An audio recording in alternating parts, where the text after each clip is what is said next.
What's going on YouTube? It's your boy Lana Reacts, and tonight we are back with another reaction video. Now this video is titled Animals Aren't Supposed to Talk, and this is by the YouTuber Wartime Stories. I have never actually watched one of the videos by this YouTube account, but I have seen like multiple videos on my For You page and I've just skimmed past them.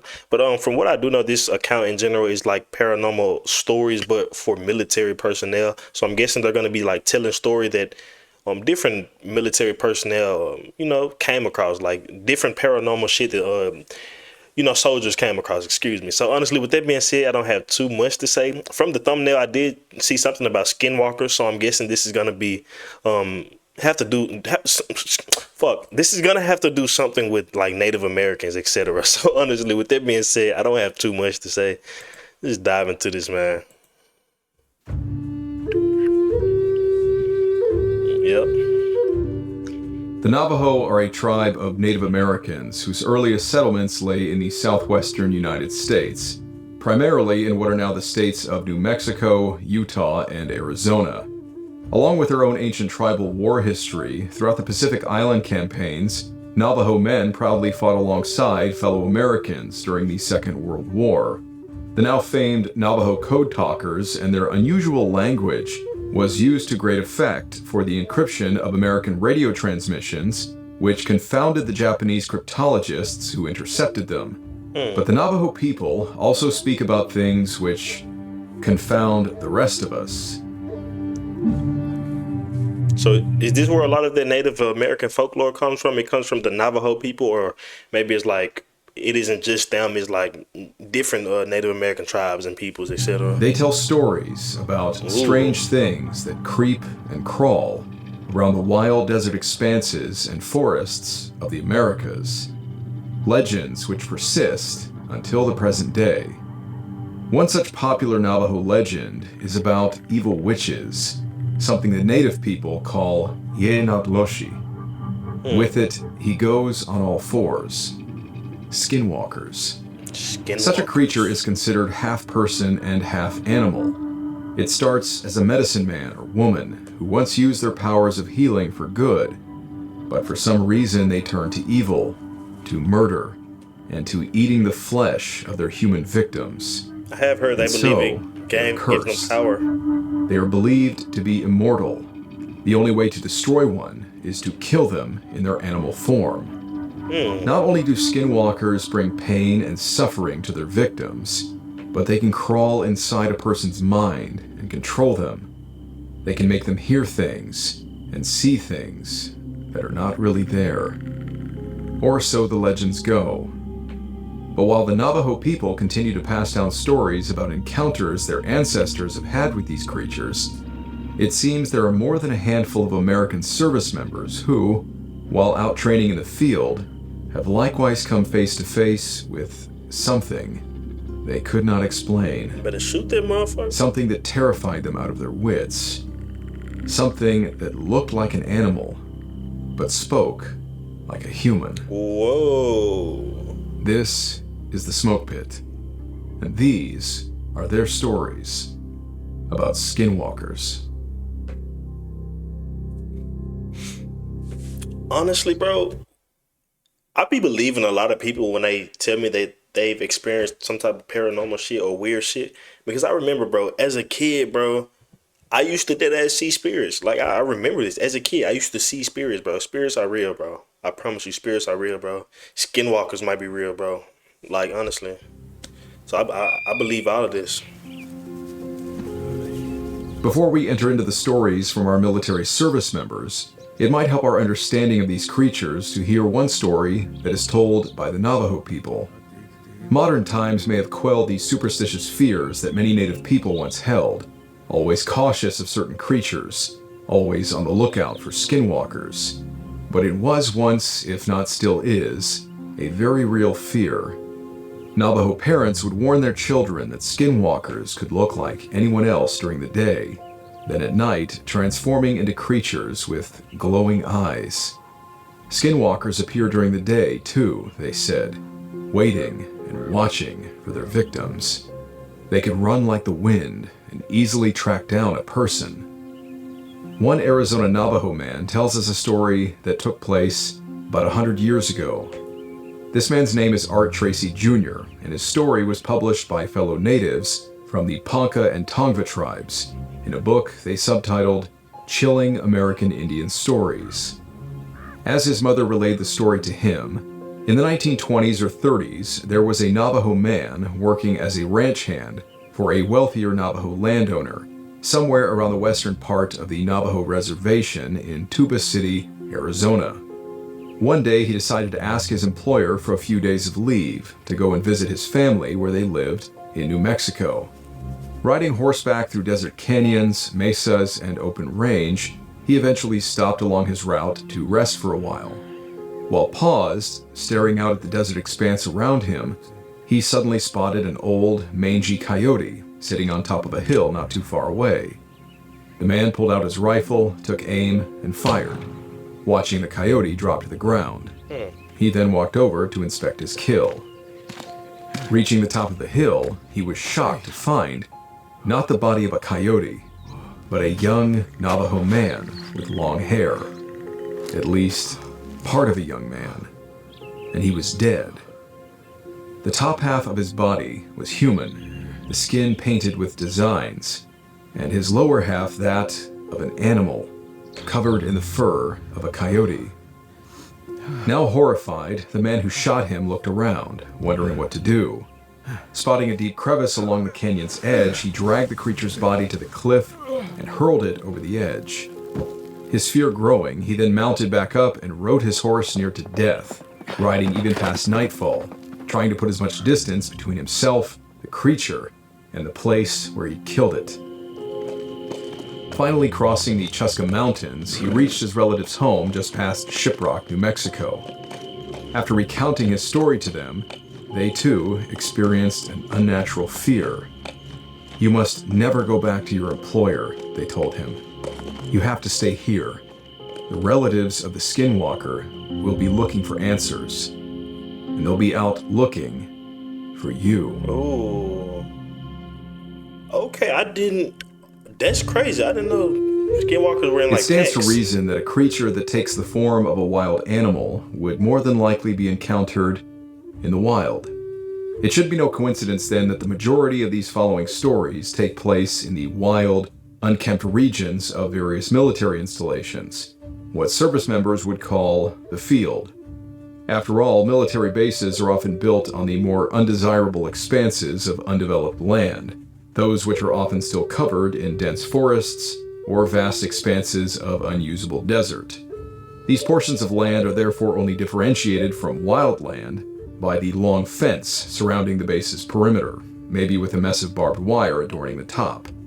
But a fence only keeps out law-abiding people. Animals and unexplained creatures with a mind of their own will always find a way around such trivial, man-made barriers. This first military encounter would seem to verify that. They agreed not to tell their commander. You got any plans for this weekend? Yeah, I'll probably go see that new Rocky movie. There's another Rocky movie coming out. Yeah. Who's he fighting this time? Apollo's kids? No. Some comic bastard, some Russian, I think. That looks alright. All right. You mind if I come see it with you? Sure. The girl just dumped me. Oh, again? Yeah, again. Oh, jeez.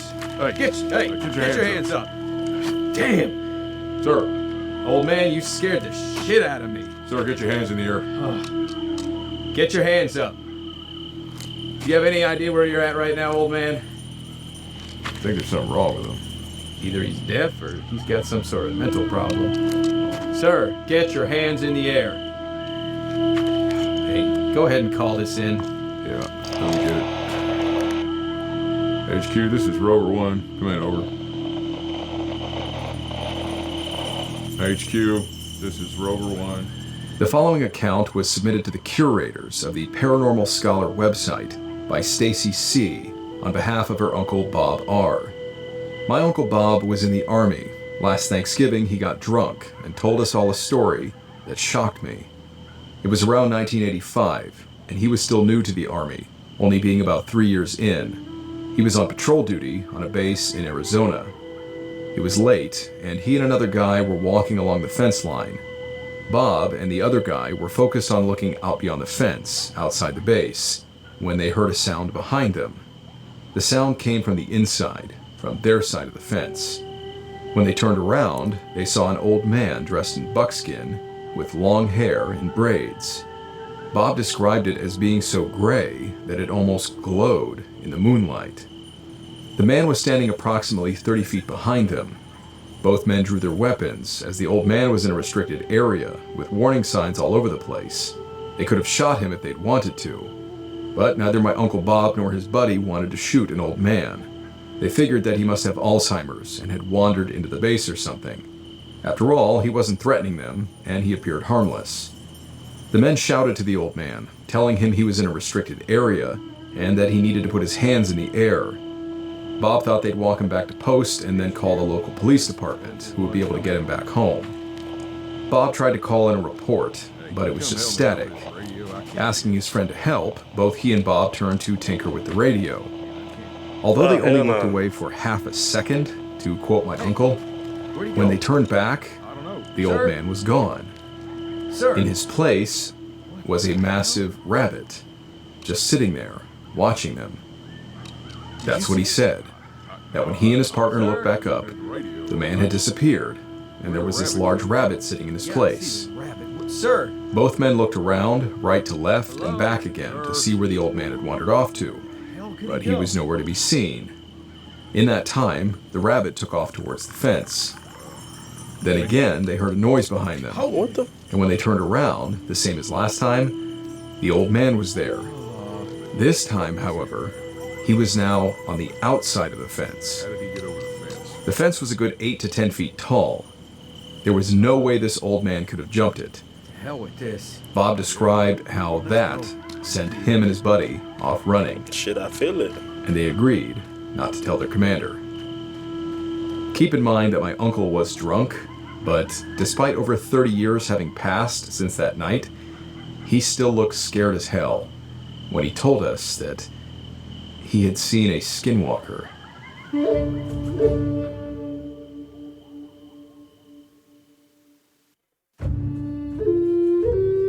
Although Stacy doesn't mention the name of the base where her uncle's story took place, I was curious if the base in question might be rather obvious.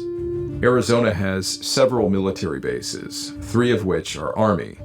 Yuma Proving Grounds on the western border with California, Fort Huachuca near the southern border with Mexico, and Camp Navajo, which is up north near Flagstaff. It was probably Camp Navajo. Why do I have a sneaking suspicion that her uncle was stationed at the third one? I don't know. The base was formerly named Navajo Army Depot in the early 80s and was and is still used as a munitions storage facility. Definitely seems like the kind of base that would call for routine perimeter fence patrols to ensure that no one unauthorized is entering into the base to steal something or cause damage. And as the name would indicate, the land it occupies lies very close to what remains of the Navajo's land, and was undoubtedly occupied by the Navajo people in previous generations.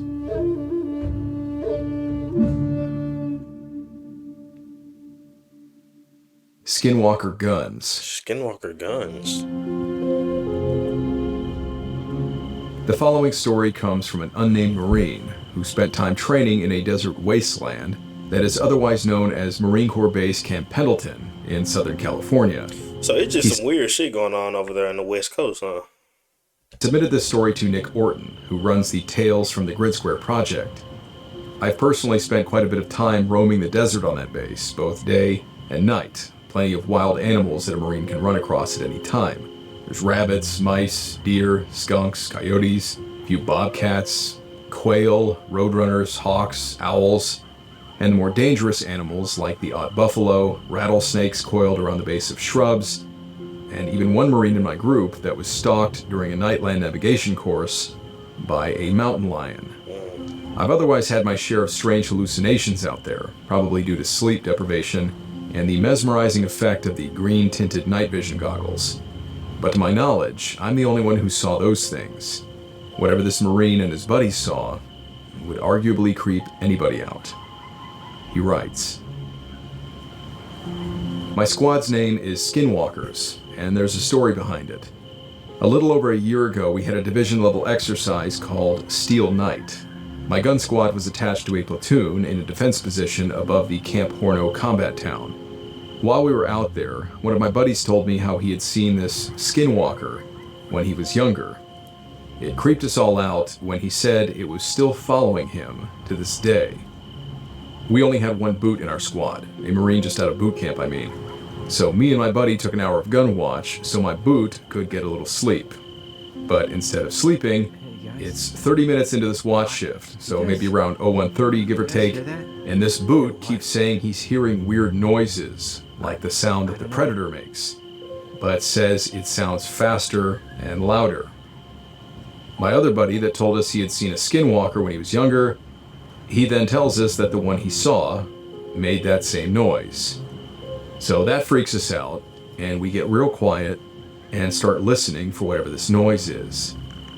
Sure enough, we hear it, this strange sound, along with a screech and rustling in the brush that's coming from down the front side of the hill. I see something. We had a 13 Golf on the gun, which is a thermal optic, and I looked down the hill and saw this deer-looking thing. Deer? But it was standing on two legs. What the hell is this? As soon as I caught sight of it, it then ran straight up the hill past our defense on the right flank. And then it dropped back down on all four legs and disappeared down the backside of this hill. My buddy Rick had a Skeeter, which is another type of thermal, and he saw that thing too. Since then, we came up with the name Skinwalker Guns, since we just say that's what it was and embrace it. And that's how our squad name came to be.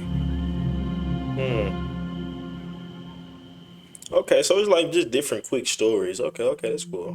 Now, I'm not one to knock a good story, but I have seen deer stand up on their hind legs and walk.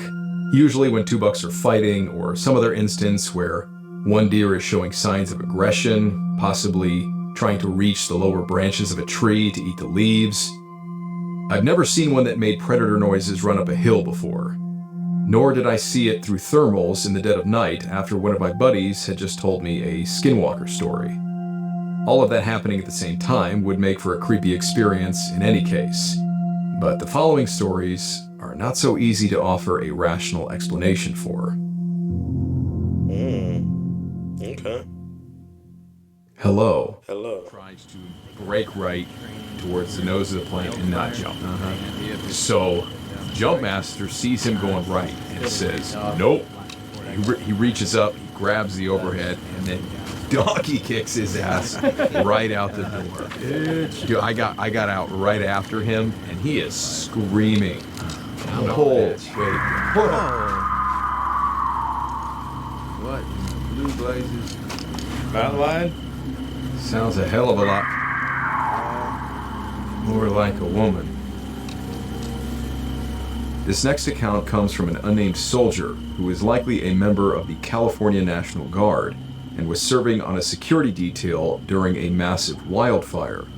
The Dixie Fire of 2021 was the single largest wildfire recorded in California history. It burned nearly 1 million acres of land and destroyed multiple communities in the area. I've been hearing about California wildfires, and what the fuck is even going on out there? Like, is it so hot? Fires just fucking start randomly, or are people actually starting these fires? Like, that is insane to me. But spread in the size of the growing fire, it would seem the California Guard was assisting local authorities in blocking roads, preventing civilians from driving into areas that were burning or were in the direct path of the fire. The fire undoubtedly disrupted a vast amount of wildlife in the area. But for this soldier and his group, they appear to have encountered something in the forest that was in and of itself disturbing. He writes, "This happened during the 2021 Dixie Fire in North Cal. My lieutenant, our driver, PFC Bravo, and myself were driving around, making the rounds, and checking on all our guys out at their checkpoints. We got to one where our guys were blocking a road, and they had one of those generator lights. So we stopped for a bit, and we're all just standing around talking and making conversation, when we started hearing a woman screaming. It startled the hell out of all 6 of us. My LT and I ready up our weapons as we take a few steps towards the wood line. We had been told that if we hear a woman screaming, it's usually a mountain lion attacking a deer or something like that. But this sounded close. And honestly, it just sounded too much like a woman screaming. So my LT yells out, "Hello?" And I shit you not, He's in gonna his say same help. exact voice, we hear back, "Hello?" What the hell? Everybody back in the trucks. This wasn't an echo at all. It came clear as day from the direction we heard the screaming, and it was his exact voice. We all immediately said, "Screw that." My crew and I got back in the truck and noped the hell out of there after telling Specialist Sierra and his crew to stay in the truck and to combat lock all their doors. Man. Pretty sure a Skinwalker was out there trying to get one of us. Creepy as hell. Hell nah. You know it's crazy when the army niggas getting out of there. Hell, man, fuck that nigga. Man, you know it's crazy when the niggas with the bazookas and the RPGs and the man. Hell no.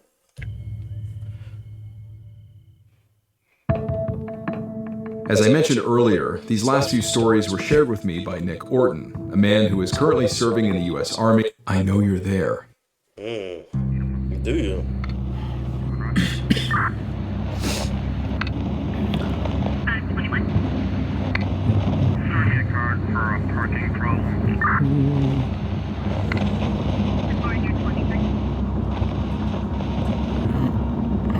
goes the radio. Considering the man telling this story has Navajo blood, I thought it might tie up these encounter stories nicely. Not to mention that his is by far one of the most bizarre. Another military police officer out on night shift, seeing terrifying things in the woods. He writes, "I'm an MP at Quantico, and there's definitely been a couple of weird things I've seen on nights patrolling West Side. So I've been at Quantico for about 2 years as an MP. For those that don't know about Quantico, it's set up with two sides. Main side, where everything is, east of Interstate 95, And West Side. and the appropriately named West Side, where they do TBS, the basic school for officers, and all the ranges. West Side is pretty damn massive. Like, I'm talking it would take 2 to 3 hours to drive around it, and it has all of these unused back roads and old cemeteries from homesteads dotting the landscape. Plenty of forgotten training areas too, dating back to World War II. When I was on night shift, I always asked to be the roving unit out there, because it would give me a chance to scout out places to hunt or fish on my off days, and being the only unit out there and being left alone was pretty nice to just skate or, do my own thing over my 10-hour shift.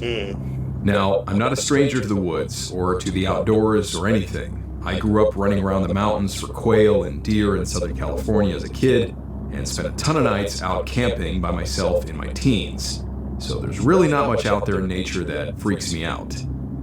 But one night, in about November, when the nights get really dark real fast, I was done posting Marines out on the gates and was heading out to a far-off training area.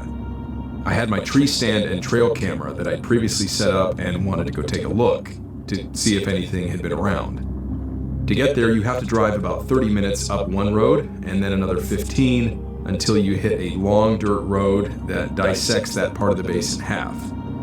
And in this particular area, comms always sucks, so without a working radio, you're pretty much out there on your own. I parked my Durango on the offshoot. I grabbed my flashlight and started off heading into this creek bottom about a mile or so off the road. I've done this a ton of times, so I got there pretty fast. I grab the chip out of my trail cam and I hop up into my tree stand to take a look at it and to kill some time. And not even 5 minutes into flipping through pictures, most of which were of just some turkey that were hanging around, I hear someone, and I say someone because I thought it was a person, walking through the woods about 30 yards in front of me. Now this is like the middle of the night on a training base, so a lieutenant who got lost doing Nightland Nav isn't out of the question. So I'm thinking maybe this is my chance to mess with them from up in my stand. I quickly close my laptop and I turn off my flashlight, and I try looking out to see where they were. And I hear them walk closer and closer, and then stop about 20 yards in front of me. And at that point, with the illume being fairly bright that night, I could make out the outline of what looked like a deer, which was kind of disappointing. So I just stayed quiet to watch where he was heading so I wouldn't spook him. And all of a sudden, this thing starts bashing its head against a tree over and over and over and over until its entire skull cap was crushed and it was leaking blood and brain matter. Then this effing thing stands up on its hind legs and turns towards me as though it was staring directly at me, even with its eyes being clearly now useless. And then it spoke. Hell no. In the clearest tone I've ever heard in my life. Man, I would have shot that bitch. My stomach dropped. Pull out the Glock. And I was too frozen in fear to even think to draw my pistol. But then, as quickly as it had walked up, this thing dropped back down onto all fours and walked away. I waited about 10 minutes, shaking like a leaf, trying to calm down before I left my laptop. I left everything. I just hauled ass out of there, got out of my stand, ran back to my patrol car, and I grabbed my shotgun, and I sat for the rest of the night in the lit parking lot of the MCX. That's crazy.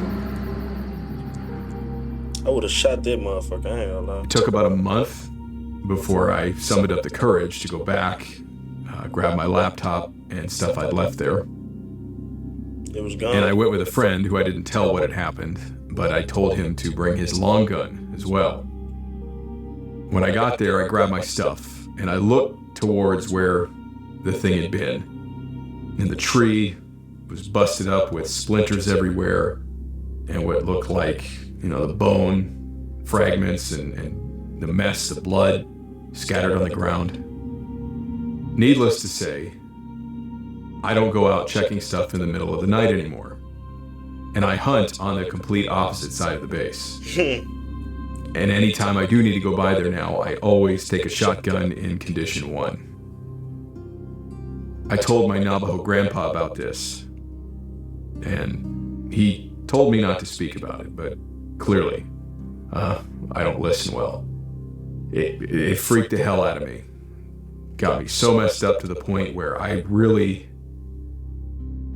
even like going in the woods anymore. That's crazy. I actually do believe that.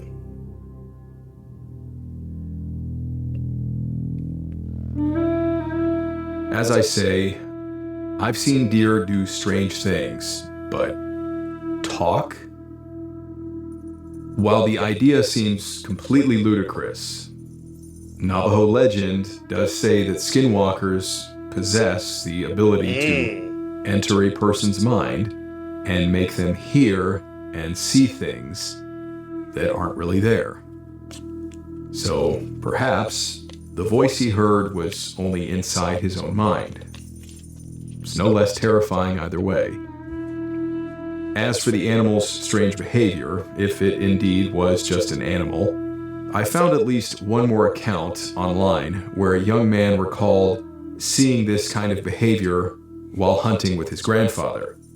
No idea where it took place, but the two men apparently watched a deer slam its head repeatedly into a rock until its antlers and skull were shattered. The animal then clumsily licking its own brain matter off of the rock before standing upright like a human, he said, and then walking into the nearby river and drowning itself. Both the young man and his grandfather were also terrified by the experience.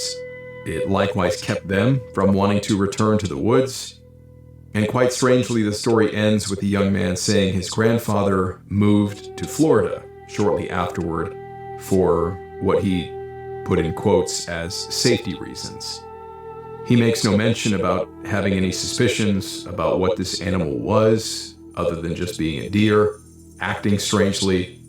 But it does make you wonder what about the animal's behavior by itself would have scared them so badly. Strange as it may seem, these are only a handful of the available Skinwalker stories we have left to share. It would seem another particular Marine Corps installation in California likewise has no small amount of reported encounters with strange creatures roaming the desert backlands. And with all of the artifacts that have been found in the area, it would seem that the installation, 29 Palms, appears to have been built on what was once tribal land, a place where native people once undoubtedly lived and died, and quite possibly practiced dark magic.